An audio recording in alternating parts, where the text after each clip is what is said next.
All right, so here's the idea. We've got a 14-inch clay flower pot, and we are going to turn this thing into an electric smoker. So the basic idea is that we can put in a 12-inch grate. Oh, I guess turn it this way.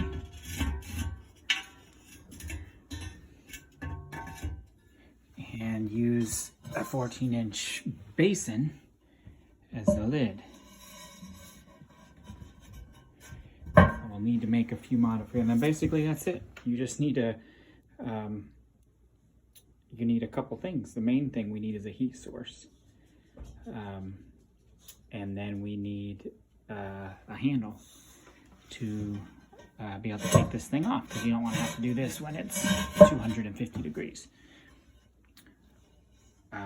Now, the most basic point, we could throw some charcoal down there and light it, and we basically have a little fire pit.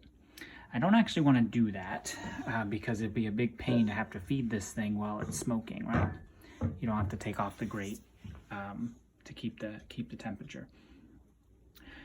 So instead, we're going to do a hot plate, and I've already have it. We had a little issue. I ordered a small, you need a 1,000-watt hot plate. I ordered one. It did not come like this. It came, this was the top. You can see it looks like a hot plate. It's got a little room for a dial. But when I went to set this in here, you can see we have a problem. And that is the housing was way too large. And it was never gonna nestle down in the bottom of this thing like I need it to. So I've disassembled it.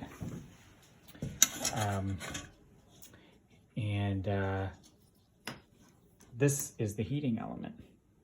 This thing will nestle down in the bottom, and as a bonus, I couldn't get this glass off. They used some kind of molding or some kind of adhesive that I'm not going to be able to get without breaking that glass. But that's okay, because I don't actually want the glass there anyway.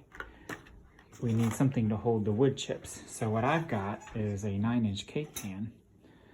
I'm going to attach this to the heating element.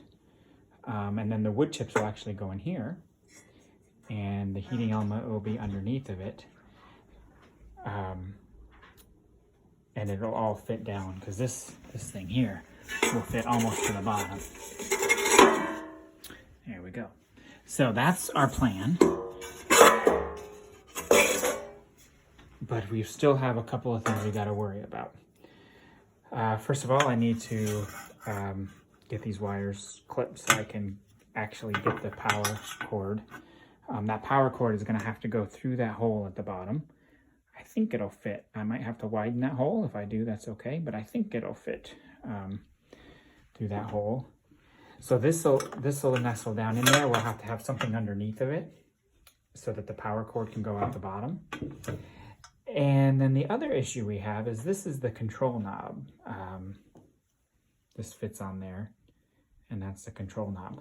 I need a way to access that control knob. The simplest way to do it would be just to kind of have it down in there, and I can reach in there and turn the knob on. I want to go a little fancier because I don't want to have to keep reaching inside. I'm going to see if there's a way to drill a hole on the side of this thing so that the control knob can actually be glued or mounted somehow, maybe silicone, onto the side here, and it would actually have the control knob on the side. That's a little ambitious. What I might need to do is just feed the control knob through the bottom along with the power cord. When this is done, it's going to sit up on bricks anyway, so you're going to have about 4 inches underneath of it. And if the control knob and the power cord both come out the bottom, that's very manageable, and that'll be the most likely way. But if I can figure out how to drill a hole in the side and mount it on the side, then I would prefer to do that. It'd be a lot more convenient, and it would look cooler. And then the final thing we're going to have to do is drill a hole in this lid. I've got the masonry drill bit to go with it. Drill a hole in the middle of the lid. So we're going to have to find the middle of the lid. I looked up how to find the middle of a circle. And we will fit a handle on there. This is gonna go in. I've got a washer for the bottom, and we're gonna make a wooden dowel. So this will be like a T-shaped handle with a wooden dowel that I can use to lift off the lid and put it back on. So nothing real complicated. A little bit of problem solving we'll have to do.